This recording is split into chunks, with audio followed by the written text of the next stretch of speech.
Coming up, we'll have an update on recovery efforts in Breathitt County 6 months after the historic flood. And the city of Memphis braces for the release of police video showing violence involving several officers. And showers return to the region for the second half of the weekend. All those details coming up as Mountain News First at 4 continues. Mountain News First at 4 continues. Tomorrow marks the 6-month anniversary of historic flooding in eastern Kentucky. Rebuilding will take years, but the region has received lots of help along the way. Donors from around the world have raised millions for the recovery. As Samantha Valentino shows us, in Breathitt County, many people are still working to rebuild their homes. But Eastern Kentucky, let me say, we love you. We're going to be there for you.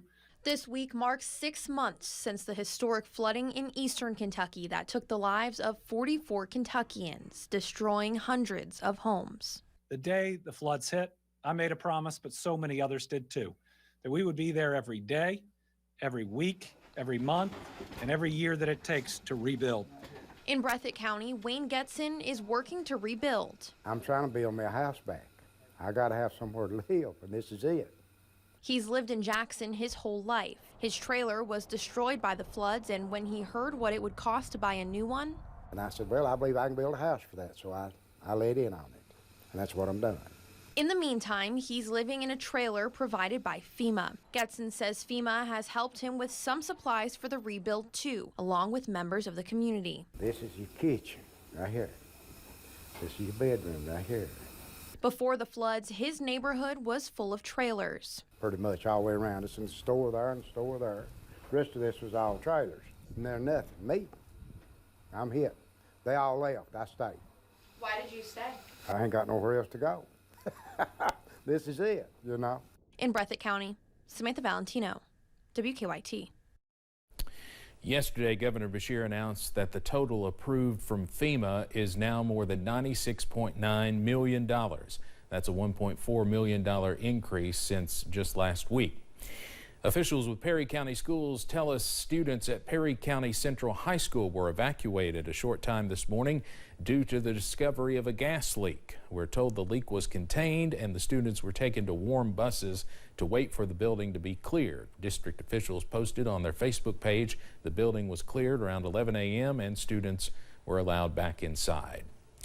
There is a veterinarian shortage across the country, and East Tennessee has 2 of the 30 veterinary medicine schools in the United States, and they're just about an hour and a half apart.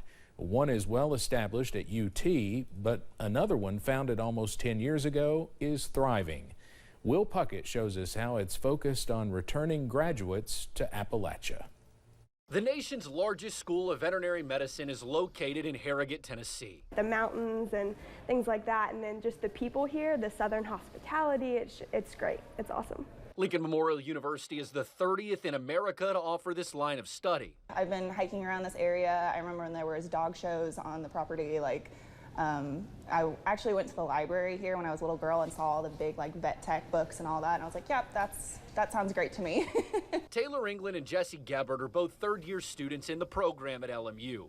The duo daily loving the choice they made. It's easy to overlook a school that's up and coming and is new and that you maybe are just hearing about for the first time, but my advice would be to give it a chance. England and Gabbard are both from Appalachia. Staying in this region matters to them. Having more people out here to give different types of points of views or different treatment plans, I think is only going to benefit this area more. It matters to LMU too. Lincoln Memorial University's mission is to serve Appalachia. That's Stacy Anderson, Dean of the College of Veterinary Medicine at LMU. 40% of the students they admit come from Appalachia, working to serve this region and also to return graduates right back to the mountains. We're really trying to bring education to, like you said, an underserved area. Other students from as far away as Maryland understand the impact of an advanced degree from this region. It shows that you're capable of going anywhere that you need to go and what you need to do. Anicia Whitehead is a first-year student at LMU. She is fighting to help grow a line of work needing quality people and better representation. Black Americans and African Americans are out there in this field and that this field is for them. It's a university known to the region it's serving, now with an advanced degree program geared for its people and changing a line of work with its struggles. On the campus of Lincoln Memorial University, Will Puckett, WVLT News. LMU admits only 225 of nearly 4,000 applicants every year. They graduate 98% of those who enter the program. Well, we had a few snow showers and a little bit of accumulation earlier this morning, but now we're looking at plenty of blue sky and sunshine. Here's a live look at Pine Mountain. You can see in the grassy areas a little bit of that snow that we had earlier this morning, but in the lower elevations, nothing but sunshine. Over in Pulaski County, overlooking downtown Somerset, current temperature 48 degrees. It is sunny, but it's also windy out there. Wind gust up to 25 in London, 23 in Somerset, and 24 over in Preston. So not the best hair day if you're out there this afternoon. Current temperatures middle to upper 40s, 49 in Monticello, 44 in Jackson, 45 for Moorhead, and 42 over in Pikeville. The good news, we are dry on radar under plenty of sunshine, all thanks to an area of high pressure just off to the south, and that is going to keep us dry tonight and for the first half of your weekend. But as we get into Sunday, we are tracking more showers and also into next week as well. But tonight, though, if you have any plans, we stay dry under a clear sky and chilly, overnight lows falling into the lower 30s. Steve. Cameron, thank you. The city of Memphis is bracing for the release of a video showing a violent police confrontation with Tyree Nichols. 5 officers have been charged, and the family's attorney is calling on the police chief to disband the Scorpion Anti-Crime Unit at the center of the case. CBS's Skylar Henry is in Memphis with the latest. Justice for Tyree Nichols. Hours before authorities were due to release video of the police beating that led to Tyree Nichols' death, his mother warned the nation of a horrific sight. Any of you who have children, please don't let them see it. She also had a message for the men charged with killing her 29-year-old son. I want to say to the 5 police officers that murdered my son, you also disgraced your own families. The former officers involved in the January 7th traffic stop face charges including second-degree murder, aggravated assault, and official misconduct.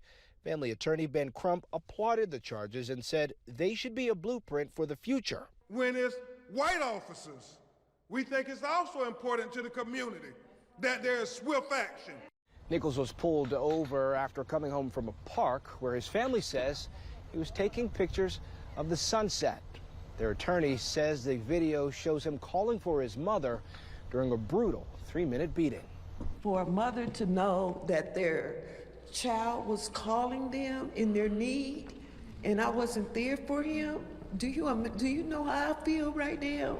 FBI Director Christopher Wray says what happened was tragic. I've seen the video myself, and I will tell you I was appalled. Local officials decided to wait until evening to release the police footage after schools are out and people are home from work. Skylar Henry, CBS News, Memphis, Tennessee. The 5 former officers charged with murder have been released on bond. Coming up on First at 4, it's billed as a fire extinguisher in the size of a hairspray bottle. But does it work?